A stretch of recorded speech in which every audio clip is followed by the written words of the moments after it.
Parang ayoko nang ituloy ito. Ang ingay-ingay. Ang ingay-ingay sa labas. Tutuloy ko pa ba to? Tutuloy ko pa. Ingay-ingay sa labas. Hindi ako makapag-video.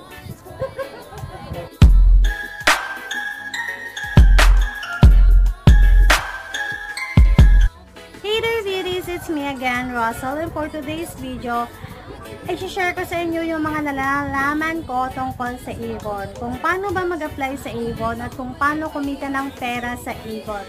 So, kung gusto nyo malaman yon, just keep on watching.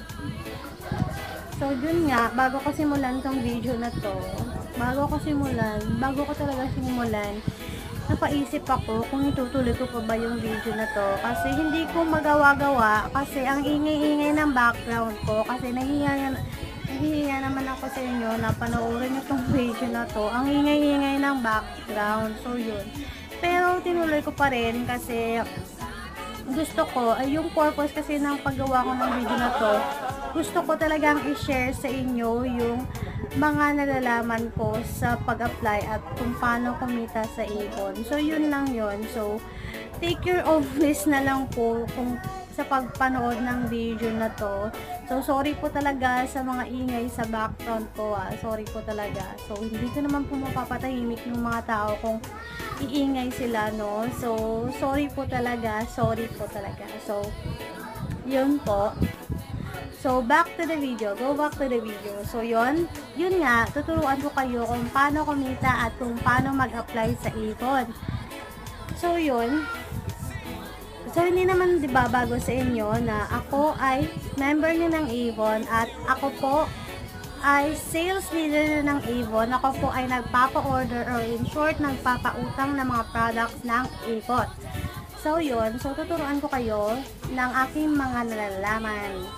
So, yun. So, uunahin natin kung paano mag-apply sa Avon. So, yun. So, kung paano mag-apply sa Avon, unang-una talaga, yung kailangan kung mag-apply ka sa Avon is yung requirements. Yes, may requirements po yung Avon. So, tatlo po yung requirements nila, tatlong bagay. Una is yung barangay clearance or certificate of indigency. Ito pong barangay clearance is para malaman kung clear ba talaga yung pangalan nyo sa barangay nyo, kung wala kayong criminal issue, diba? So, pangalawa is yung yung certificate of indigency para malaman kung dyan talaga kayo nakatira. So, proof of indigency. So, yun yung purpose ng dalawa, yung certificate of indigency and barangay clearance. So, pili lang kayo sa dalawa kasi pwede naman yan. So, pangalawang requirements ng Avon is yung valid ID. So, yung valid ID, kahit isa lang, kahit anong valid ID, pwede din student ID. So, school ID, pwede din, no? So, siguraduhin lang sa school ID na hindi pa expired yung validity ng ID nyo. So, yun. So, yung pangalawa is, yung pangatlo is yung dalawang 2x2 pictures nyo, yan. So, yung isa, gagamitin sa pipilapan yung form. Yung pangalawa is yung, yung pangalawa is yung gagamitin yun, ilalagay yun sa ID nyo sa Avon. So, yun. So, yun yung tatlong requirements ng Avon. So, pag kompleto na yung requirements nyo, pwede na kayong mag-apply sa Avon. So, yun. So, kung mag-a-apply kayo sa Avon, merong dalawang klase ng pag-a-apply sa Avon. Una is yung walk-in, pangalawa is yung referral. So, dito muna tayo sa walk-in. So, yung walk-in is walang may nag-refer sa'yo, kusa ka talagang nag-apply. So, yun nga yung walk-in. Pasensya na kung putol-putol ha, kasi may ginawa lang ako. So, yun yung walk-in. Yung walk-in is yung kusa ka talagang nag-apply sa Avon. Example, naglalakad-lakad lang kayo, nakita mo yung company ng Avon. So, kusa ka talagang, or ikaw lang talaga yung mag-isa yung nag-apply sa Avon. So, yun yung walk-in. Yung pangalawa is yung referral. Yun yung may nag-refer sa'yo.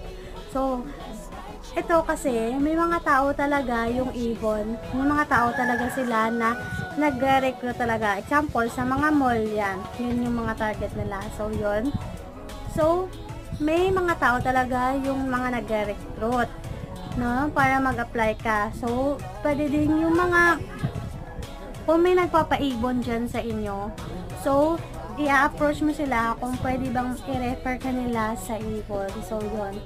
So, yun yung dalawang klase ng pag-a-apply. So, pag naka-apply ka na, pag nakapasok ka na, meron talagang iaasan sa iyo na magiging manager mo. So, yun, yung manager mo yung mag-a-assist sa iyo.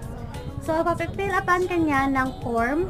Yun. So, yung form na pipill upan mo, so, yun na lang siguro yung mga personal information mo, yung house sketch mo. So, yun lang yung pipill upan mo. So, yun. And then, pag naka-fill up ka na, so, ito na yung last ng requirements ng Avon. Magpo-purchase ka ng worth 1,000 products ng Avon. So, yun. Magpo-purchase ka.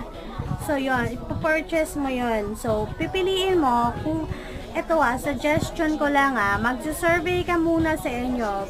Mas mabuti kung meron kayong kakilala na nagpapa-order ng Avon para makakuha ka ng sources kung ano ba yung mabenta na products ng Avon. So, yun, para, kasi ito, so, ipapapurchase ka ng worth 1,000 products ng Avon. So, pipiliin mo talaga yung mabenta talaga para, kasi, ito, ipapurchase mo na yan, and then, ikaw na lang bahala magbenta ng products.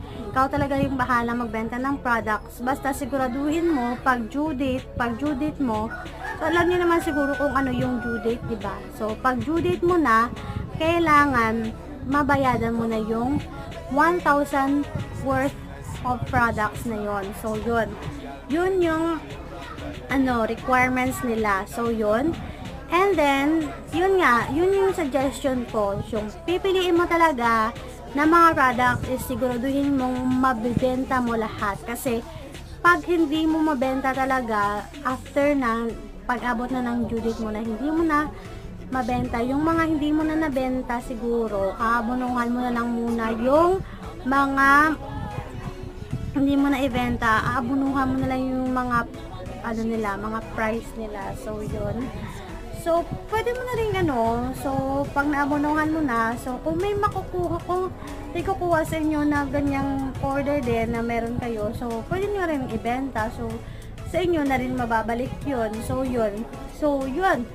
So, yun yung proseso sa pag-apply sa Avon. So, kung ka na, so, yun lang yun pag nakapag-purchase ka na, so, sa susunod mo na pag-purchase, feel free to purchase na. Wala nang requirements, feel free ka na. So, yun. So, yun yung proseso sa pag-apply sa Avon. So, sana may nakuha kayong kaunting learning lang at kaunting tips lang sa pag-apply sa Avon. So, let's proceed to kung paano kumita sa Avon. So, yun. Kung paano kumita sa Avon. So, kikita ka sa Avon sa pamamagitan ng mga products na naibibenta mo. So, yun. So, ito pala yung suggestion ko yung mga pauutangin mo talaga. So, unang-una talaga, ka muna, magkikilatis ka muna ng mga tao na pa-orderin mo. So, kung malalaman mo na maganda siyang magbayad ng utang, so, pauutangin mo. Kung hindi naman magandang magbayad, so yung pagtataguan ka lang, huwag mo nang pautangin, di ba? So yun. Yun yung suggestion ko. So yun. So yun nga. So yung kikita ka sa Avon sa pamamagitan ng mga order mo din, no? Example, pipili tayo dito. Ito kasi yung bago ng Avon, yung Avon brochure hanggang October 1 hanggang October 15. So, ayan. So, ito, pipili tayo ng isa, yung pinakamurang benta ng Avon, yung pinakamurang product na ibinibenta ng Avon. Itong roll-on, Feeling Fresh, ayan. So, it is cost only 75 pesos. So, sa 75 pesos na yan, iyo yung 25% ng 75 pesos. And it is cost for 19 pesos. So, ayan. So, meron ka ng 19 pesos sa 75 pesos na yon. So, hindi naman masama, di ba? Kasi, sa starting ka lang, pa lang naman. So, ayun. So, punta naman tayo sa mga malalaking presyo ng products ng Avon. So, dito tayo pupunta sa sa mga panglalaki, ito. Yung watch na to it is cost for 1,099. So, sa 1,099 na yan, so, i-sold mo na yung 25% ng 1,099 is 275 pesos. So, sa 1,099 na yun, meron kang 1,099 na yun, meron kang 275 pesos. So, hindi na masama, diba? So, ito, sa Avon kasi, mas madami kang kilala, mas madami kang magpapa-order, at mas lalaki pa yung mga kita mo. So, yun yung, talaga, yung magandang, magandang objectives. Ayan. So, yun yung mga proseso sa kung paano ka kikita sa Avon. Sa pamamagitan ng mga binibili mong products. So, yun, 24% ng presyo ng products is sa'yo ibibigay ng Avon. So, yun. So, mas mabuti na madami kang kakilala para madami rin yung mag-order sa iyo at lalaki rin yung kita mo. So, yun lang. So, yun lang guys. Yun lang yung ma-share ko sa inyo sa kung paano mag-apply sa Avon at kung paano kumita ng pera sa Avon.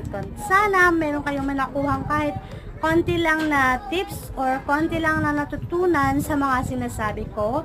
And thank you for watching, and kung like itong video na to, don't forget to give it a thumbs up, and kung hindi ka pa nakapag-subscribe sa channel ko, mag-subscribe ka na para ma-update ka pa sa mga gagawin at ginagawa ko pang mga video. So yun lang guys, yun lang, and thank you for watching, and I hope you enjoyed this video, and have a nice day. Bye bye. Bye bye.